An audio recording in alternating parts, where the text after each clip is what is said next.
It doesn't get a whole lot better than this. At least the golf field doesn't. It literally can't. It's the Players Week. It's a tough field. Everyone's here. The purse is huge, and I will not make an all caps joke. Or at least I will try not to make an all caps joke. But I mean, you know who's here by now. Just about everybody. Dustin Johnson is here. TPC Sawgrass, Bryson DeChambeau, Rory McIlroy, that technically still the reigning champ. John Rahm, Justin Thomas.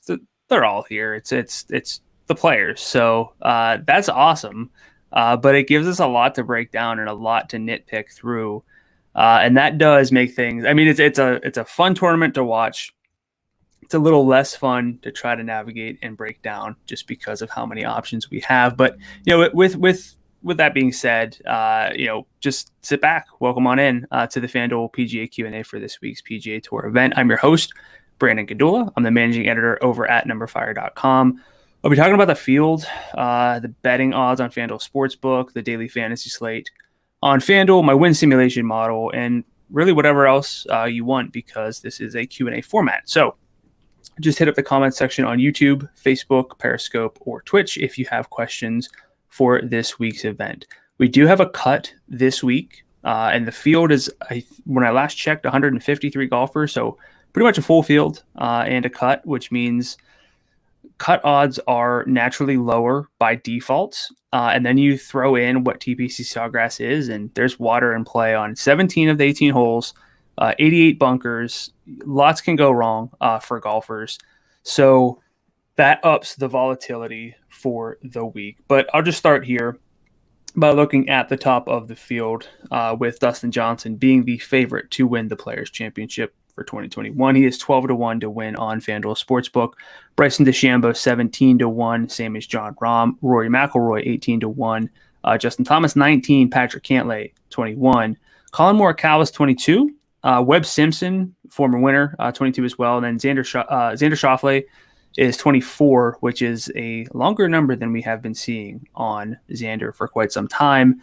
Victor Hovland's 25-1, which is well deserved. Maybe a little bit short, but I mean, you just go through the list here, and how you narrow things down is, it's tough. That's what I was alluding to before. Whether you're trying to pick one winner to make a bet on, whether you're building a FanDuel lineup and you're really trying to figure out which studs stand out, it's a tricky one. And I have my favorite process-based plays, but based on the research I've done from a daily fantasy standpoint, the best time to differentiate in your DFS lineups is whenever we have a tough event. If we get the read that everyone's just going to back Bryson after his win, and Bryson's going to be popular, and people are overlooking John Rahm because he's not DJ, so he's not red hot, he's not coming off the win like Bryson, he's not a player's winner like Rory, then you can just play John Rahm. Now, I will say that historically we see popularity numbers be pretty low from a daily fantasy standpoint. Rory actually was over the 2018 and 2019 players. Rory was the most popular golfer in either of those. He was on 24.9% of FanDuel lineups. So you really see guys like super chalky at a field like this. Typically the field leader is around 35 to 40%. So, everything's flatter, and that's reflected in the betting odds here, with everyone being pretty flat. And it's pretty tight as well. But let's break down the course, and then we'll dig more into the field in just a second. So I like to start with data golf for my field analysis, because it has just about everything you need to figure out which stats matter and who actually fits, which I'll show you guys in just one second. But I like to hone in on this tool here, which is a measure that shows what drives variation in scores. So basically, which stats lead to the separation at a particular course. And we can see here the event average. This pink bar here, strokes gained approach, 38.5% of the scoring. Dispersion at TPC Sawgrass is explained by strokes gained approach. That's up from 34.7% on the tour average. And if you haven't ever seen me do this before or haven't checked out this tool, you'll see that strokes gained approach is worth more than the other two tee to green stats combined, just about everywhere. But we get that we just see strokes gained off the tee, strokes gained around the green, not nearly as important as strokes gained approach. Most weeks, we have that again this week, but we do see actually a de-emphasis on putting. That's not where guys separate so much. And the one easy explanation for why approach numbers are dividing the golfers is, I already said these numbers, but we can see here 88 sand bunkers. So you can basically get into trouble with your irons if they're errant and you're hitting greenside bunkers. They're obviously fairway bunkers, but and then the number of water hazards, 17, and the number of holes where water's in play, also 17. So it's very, very easy for these golfers to have one bad hole, and they're going to lose strokes gained approach if they hit an iron into the water. And that's going to be something that really separates the field. So that's why strokes gained approach is the number one stat for me this week, and really every week, even when water's not in play. But then from there, what I like to look at is just basically which driving stat matters, because some courses require distance, some require accuracy, some don't really lean one way or the other. TPC Sawgrass does lean one way, and that is with driving accuracy. You can see it here. More important for success at TPC Sawgrass than it is at the average level on the average PGA Tour course, and we see a de-emphasis on driving distance. Now, that does not mean that guys who are long off the tee have a disadvantage because they can, if they choose, in theory, to club down and hit a fairway. What this really means to me is that shorter hitters are not disqualified. This is not a course where you have to be long, and if you're not, you can't really make things up unless you have an outstanding outlier putting week, or you just hit your long irons in your woods so well that you can kind of make up for it, which is a lot harder to do than just bomb it off the tee. But this week, we don't really see that be the case. We see driving accuracy jump up. It's a Pete Dye course, so that's fairly common to see. But also on Data Golf, you can scroll down on this page, on this course fit tool, and just see, in theory, based on how the course plays, who's benefiting the most. And so what you'll see this week, with an emphasis on accuracy and a de-emphasis on driving distance, the guys who gain the most, like who should have their strokes gained per round adjusted the most, it's all the shorter hitters because they're not penalized for being short, and they actually get a bump to their accuracy numbers. So a lot of older guys, a lot of hyper accurate drivers, your Ches Reeves, Ryan Moores, Henrik Stensons, for example. And then if you go the whole way down to the bottom, you'll see the longer hitters who are not particularly accurate. So Wyndham Clark, Bryson DeChambeau, Dustin Johnson, Rory McIlroy, Jordan Spieth. This does not mean that Bryson, Dustin, Rory, that they're doomed. That's not what that means. It just means that their advantage might be negated a bit because of how the course plays. And that is another reason why we see so much variance, I think, at this course, just historically. We still see winners be the guys you would kind of expect to win. Again, Rory won the most recent players. Then it was Webb Simpson, Siwoo Kim, bit of a surprise, but plays Pete Dye courses really well. Jason Day, Ricky Fowler. So again, Fowler, Day, Day's long off the tee, but Fowler, these guys aren't necessarily known for just being super long off the tee. So other skill sets can get these guys in play this week. And that actually leads things to be a little bit more wide open overall. So if I had to give some key stats for this week, strokes gained approach is still number one. Driving accuracy, or I wouldn't fault anyone for something like strokes gained off the tee, or even good drive rate, which is either a fairway hit, or if you miss a fairway, you're still in a good enough position to hit a green in regulation.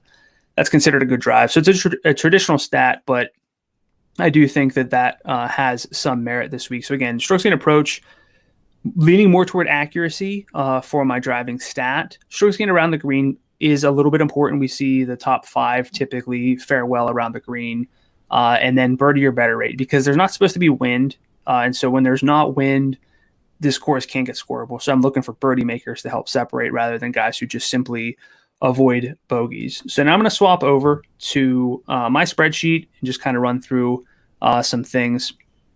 But I have a question on YouTube from, I guess, Uncle Greg, trying to fill out top slots with 5 high salary costs. Is there anyone at 7,000 you would consider to make the cut. Now I can check this out. And actually, we have seen some weird stuff with the optimal lineups. I only have 2 optimal lineups, so I'll actually jump over to those quickly for the players from 2018, 2019. Before that, it was a little bit of a different format on FanDuel, but Harold Varner did make the optimal lineup at 7,000.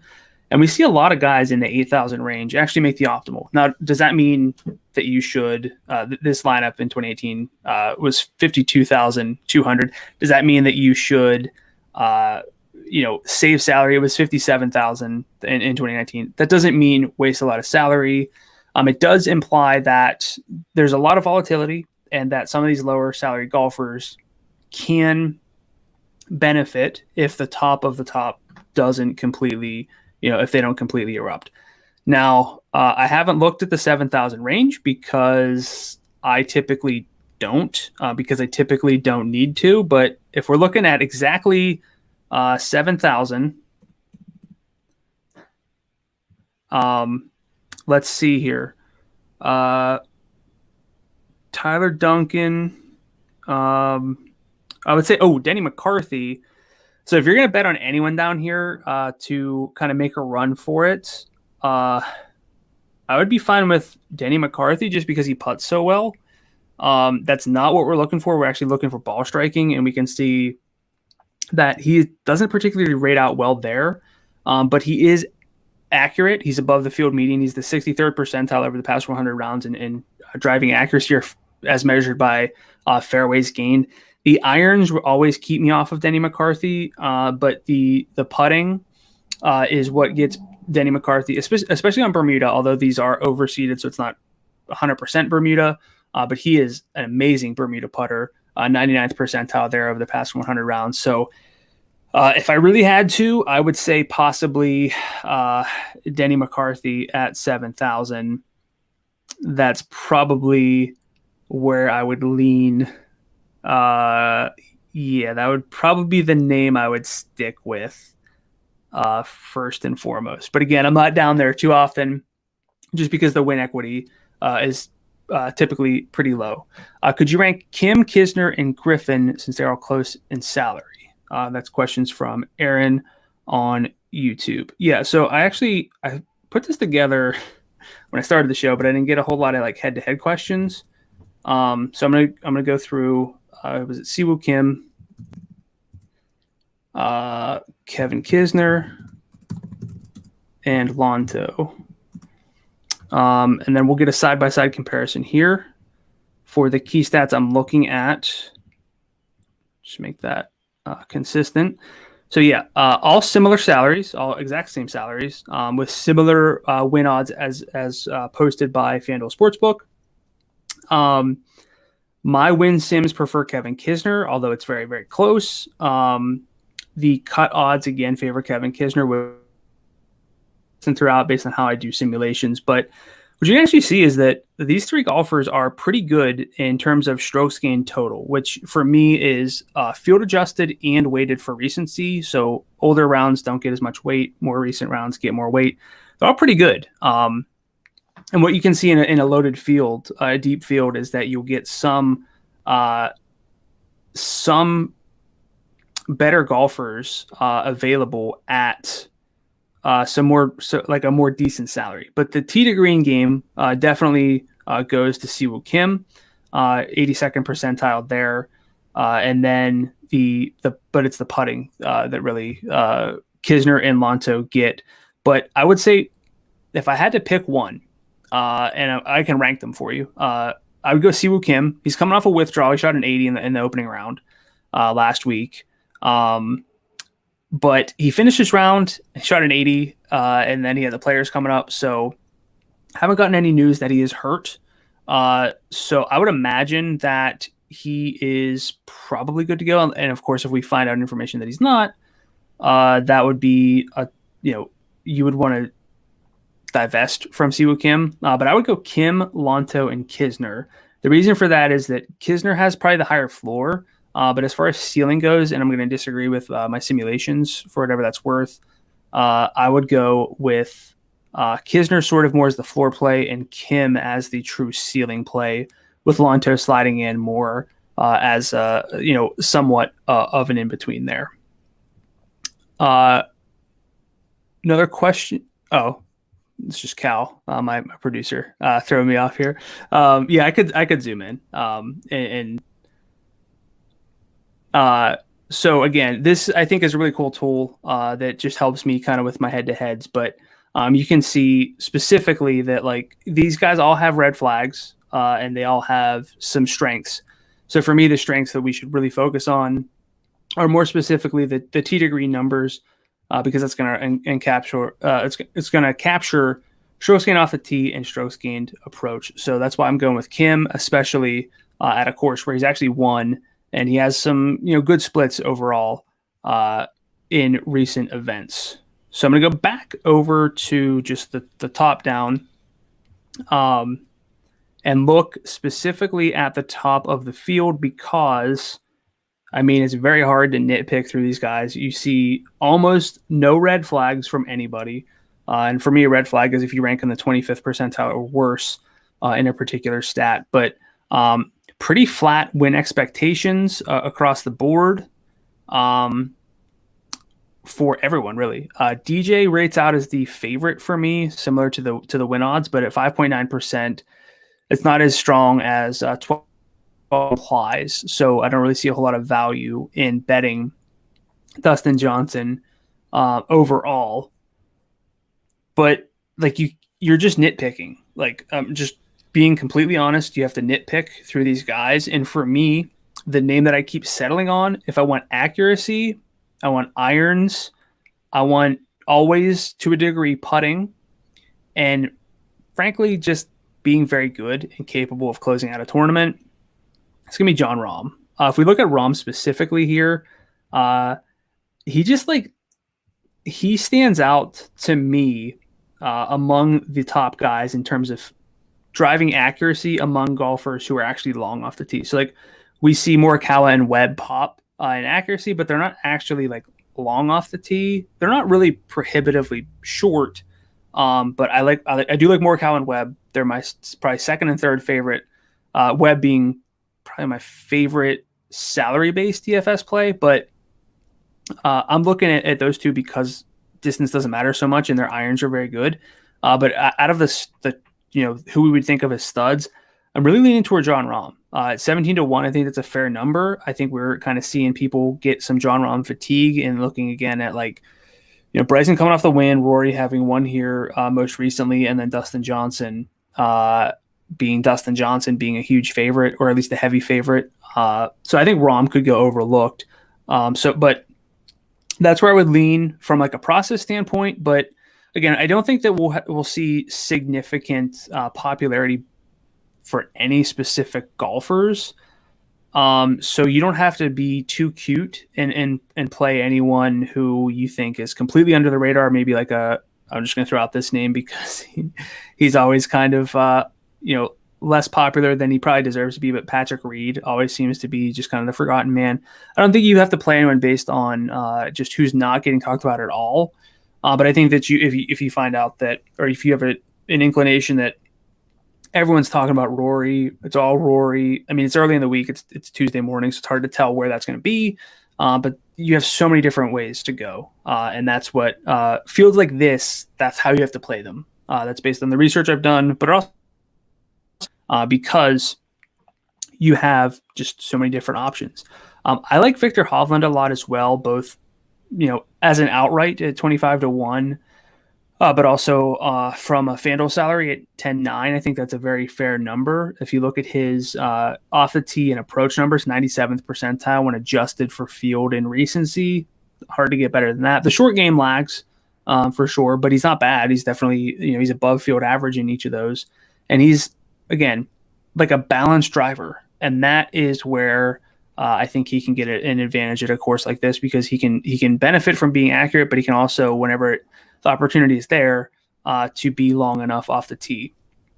I'm out on Spieth myself just because he's not accurate. I think that he could run into a lot of trouble. I love the current form. I don't like necessarily the more recent fit for what he's doing currently, I don't think it sets up super well. But I am going to highlight a name here, or two names really, Tyrrell Hatton and Daniel Berger. I think Daniel Berger is possibly in contention for the best play on FanDuel at his salary of $10,300. I have him ranked, well, my data, I should say, has him ranked 6th in the field in weighted adjusted strokes gained over the past year, but he's 16th in salary at just 10,300. So he fits a balanced build. He can also fit, if you want to like start a lineup with Webb Simpson, play maybe Tyrrell Hatton or Hovland and then Berger, like that's a pretty balanced lineup, and you have a lot of win equity between all those guys. I would stress that if you are looking toward the bottom, obviously you need to hit the winner because you're effectively, by rostering a golfer, for example, at 7,000, you're saying, I got 5 shots to hit a winner as opposed to 6. So you really have to make sure that you are thinking about what that means for the rest of your lineup. And I always am drawn to a more balanced build in these deeper fields because we get discounts on players like Berger's quality, even Scotty Scheffler. So that's kind of where I'm looking in the 10,000 range. For the 9,000 range, it's not the most appealing to me. There are some names who I like. I would be okay with Matthew Fitzpatrick, Joaquin Niemann, Sungjae. I do like Sungjae Im. He'd be the number one for me in this tier. And then Abe Answer. Answer, just like if you look at him, 79th percentile off the tee, 79th percentile in approach, very good putter. He's accurate, kind of does what he needs to do to be in a good spot for TPC Sawgrass. Corey Connors, Harris English, and then my model's all over Russell Henley this week. And it's kind of easy to see why. It's just because the irons are so good and he's accurate. So he's not getting discounted for being short off the tee, and his irons are so good, and that gets weighted in terms of course fit. Another question here, Cam Smith or Tommy Fleetwood, who do you pick? So I'm not particularly on either of them this week. Tommy seems to be getting a lot of buzz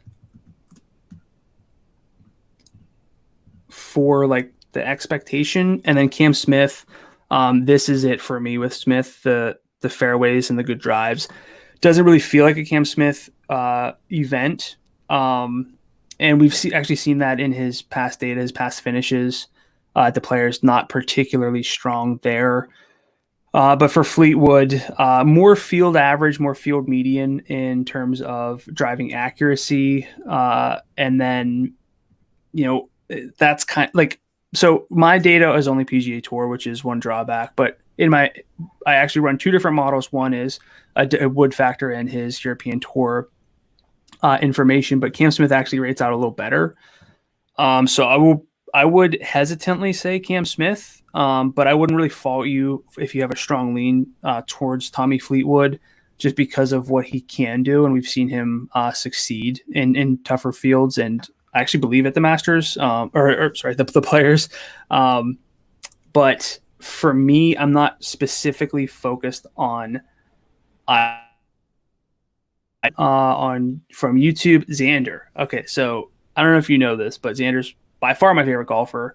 And I'm going to jump over actually to my win sims, because Xander is among the favorites. He is the best value that my model sees out of like the short guys. So like 30 to 1 or below. I think Xander could get it done. I have some Xander fatigue, and I think that that's actually getting reflected too in the betting market, because he's typically like he would typically be like 16 or he'd probably be 17, I guess, with like DeChambeau and Rahm. But he's 24. I understand why. It's because he hasn't converted on a win. But if you look at his data, I'll actually just do it over here. It's a little easier.